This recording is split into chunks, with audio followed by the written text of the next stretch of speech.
Ikinadismaya ng Senado ang ulat ng Department of Justice na wala na sa kustodiya ng Czech authorities si dating Congressman Zaldico na wanted ngayon sa Pilipinas. Ayon sa ilang senador, nakakahiyang pangyayari ito. Si Sheena Torno sa report. Itong si Zaldico may criminal mind Ito ang iginit ni Senator Sherwin Gatchalian matapos ang ulat ng Department of Justice na bigo nilang makita si Zaldico sa Czech Republic ayon pa sa DOJ. Wala na sa kustodiya ng Czech authorities ang dating mambabatas at posibleng malaya na itong nakakagalaw. Sinabi pa ni Gatchalian na tila planado ni Zaldico ang lahat ng kanyang hakbang. Alam niya na kung anong gagawin. So kung criminal mind ka, meron kang iba-ibang citizenship, meron kang iba-ibang dokumento, meron kang residency card. So in other words, pinlano niya na talaga itong sitwasyon na ito. Hindi ito basta-basta umalis na lang siya. Alam niya nang gagawin niya kung mahuhuli siya, madedetain siya. Dagdag pa ng senador, nakakahiya ito para sa Pilipinas dahil hindi nakamit ang hustisya sa mga sangkot sa flood control anomalies. Ipinagtataka rin ni Gatchalian kung bakit hanggang ngayon ay hindi pa kinakanselang natitirang 2 pasaporte ng dating mambabatas. Buhay pa yung kanyang 2 passports. Dapat kinancel rin itong 2 para wala na-limit na yung kanyang movement, no? At hindi na siya makakaikot. Nakita kong next move ay dapat ma-alert yung Interpol, magamit na yung network ng Interpol para mahuli siya dahil meron ring warrant of arrest siya dito na issue ng Sandigan. Para naman kay Senate Pro Tempore Ping Lacson, pinalampas ng pamahalaan ng oportunidad na mapauwi ang dating mambabatas sa bansa upang harapin ang mga alegasyon ng korupsyon.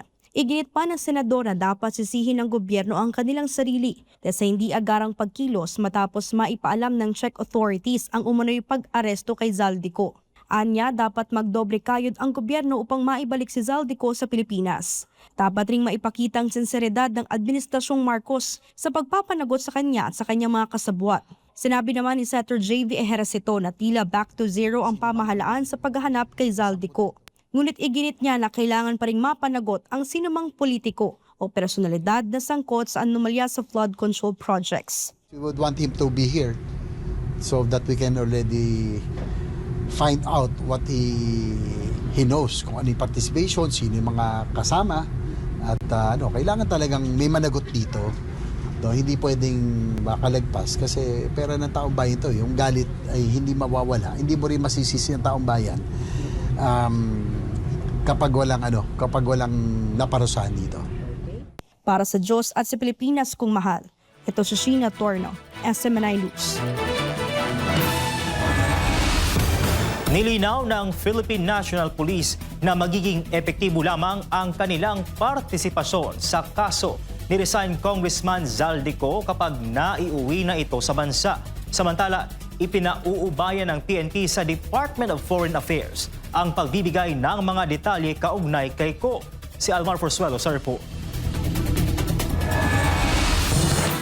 Nanindigan ang palasyo ng Malacanang na hindi fake news ang ibinalita ni Pangulong Ferdinand Bongbong Marcos Jr. kaugnay sa umano'y pagkakahuli ni resigned Congressman Zaldico. Matatandaan na noong April 16 araw ng Huwebes, sa isang social media post, mismong si BBM ang nagsabing nahuli na at nasa kustodiya ng Czech Republic si Ko.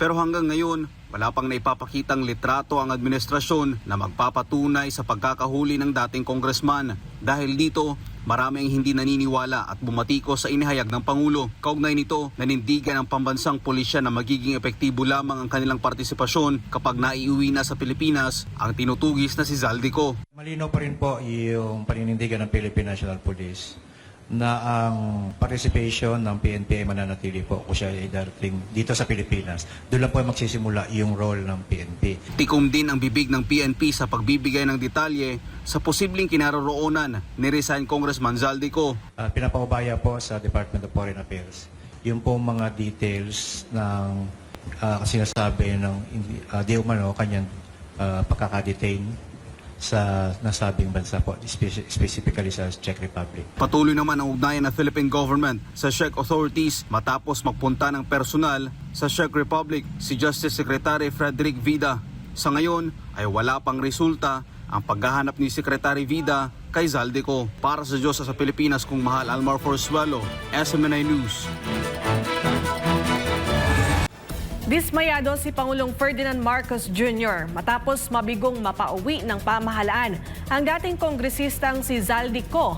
Kinumpirma ng Malacanang na wala na si Ko sa Czech Republic at kasalukuyang nasa France. Kasunod ng kanyang nakabinbing petisyon para sa political asylum sa nasabing bansa. Samantala, walang nakikitang dahilan ng palasyo para humingi ng paumanhin si PBBM sa issue ni Ko. Si Creseline Catarong sa report. Natanggap na ng Malacanang ang kumpletong ulat mula kina Justice Secretary Frederick Vida at Foreign Affairs Secretary Teresa Lazaro hinggil sa sitwasyon at kinaroroonan ng dating kongresistang si Zaldico. Ang ulat ay bunga ng pakikipagpulong ng mga opisyal sa pamahalaan ng Czech Republic at mga kinatawan ng European Union. Sa palace briefing nitong Martes, kinumpirma ni Presidential Communications Undersecretary Claire Castro na wala na sa kustodiya ng Czech authorities si Ko. Samantala, nakatanggap umano ang Department of Foreign Affairs ng mapagkakatiwalaang impormasyon na si Ko ay may nakabinbing aplikasyon para sa political asylum sa France. Nasa France na po siya dahil doon po siya nag-file ng petition for asylum at hiniling po ng bansang France na dalhin si Zaldico sa France because of the pending petition for asylum. He has been requested to be transferred to and is now under the jurisdiction of French authorities. Nilinaw ni Castro na hindi nakakulong si Ko sa France, bagkus kailangan lang siyang dalhin doon dahil mayroon siyang pending petition for asylum. Ibinahagi pa ng opisyal na political persecution ang sinasabing basihan ni Ko sa kanyang paghingi ng asylum sa France. Binigyang diin ng Malacanang na igagalang ng Pilipinas ang mga umiiral na batas at proseso ng ibang bansa, lalo na sa usapin ng asylum, na karaniwang masalimuot at nangangailangan ng masusing diplomatikong koordinasyon. Upang tugunan ang sitwasyon, pinapatawag ng Pangulo ang mga ambassador ng France at Czech Republic para sa isang pagpupulong kung saan tatalakayin ang mga susunod na hakbang, kabilang ang posibleng kakulangan at iba pang maaaring gawin upang maibalik si Ko sa bansa. Dapat din po natin igalang kung ano ba ang batas at polisiya ng ibang bansa kung saan siya nag-file ng petition for asylum. At maaari isa to sa maaari mapag-usapan ng ating Pangulo sa ambassador ng France. Sa kabila ng mga batikos mula sa ilang mambabatas, iginiit ng Malacanang na agad umaksyon ang pamahalaan ng matukoy ang kinaroroonan ni Ko sa Czech Republic. Ayon kay Castro, hindi maaaring sisihin ang Czech authorities dahil wala umanong nalabag na batas si Ko sa kanilang bansa, maliban sa isyu ng invalid documentation. Tungkol naman sa gastos ng delegasyon ng gobyerno sa pagpunta sa Prague, sinabi ng palasyo na bahagi ito ng opisyal na tungkulin at maaaring suriin sa mga ulat ng Commission on Audit. Hindi naman po nagpunta doon ang ating mga opisyal para magbakasyon. Pinunta po nila doon ay trabaho para po sa kondisyon at kalagayan ni Zaldico. Kung ano man po ang nagastos dito, ito po ay trabaho ng gobyerno, maaari po itong makita sa COA. Nang tanungin ang palasyo kung ano ang naging reaksyon ng Pangulo sa naturang pangyayari, ang sagot nito, Sinabi niya na disappointed siya. Dahil malapit na sana natin na pauwi si Zaldico. sa ngayon, nananatiling prioridad ng pamahalaan ang paggamit ng lahat ng legal at diplomatikong paraan upang mapanagot si Ko sa ilalim ng batas ng Pilipinas. We will work with foreign governments through every legal channel available under international laws to bring Zaldico home and face the graft and malversation cases filed against him. Samantala, ipinahiwatig ng Malacanang na walang dahilan para humingi ng paumanhin ang Pangulo. Tugon ito ni Castro sa katanungan kung nararapat bang mag-sorry si PBBM matapos umasa ang publiko sa naunang anunsyo nito. Balik ko ang tanong, saan po siya dapat mag-apologize? Binigyang diin din niya na walang batayan upang sabihing nagkamali ang Pangulo. Lahat naman po tayo ay umasa. Lahat naman po na dapat gawin ay ginawa ng Pangulo at ng administrasyon. Ang kanyang inireport naman po ay tama.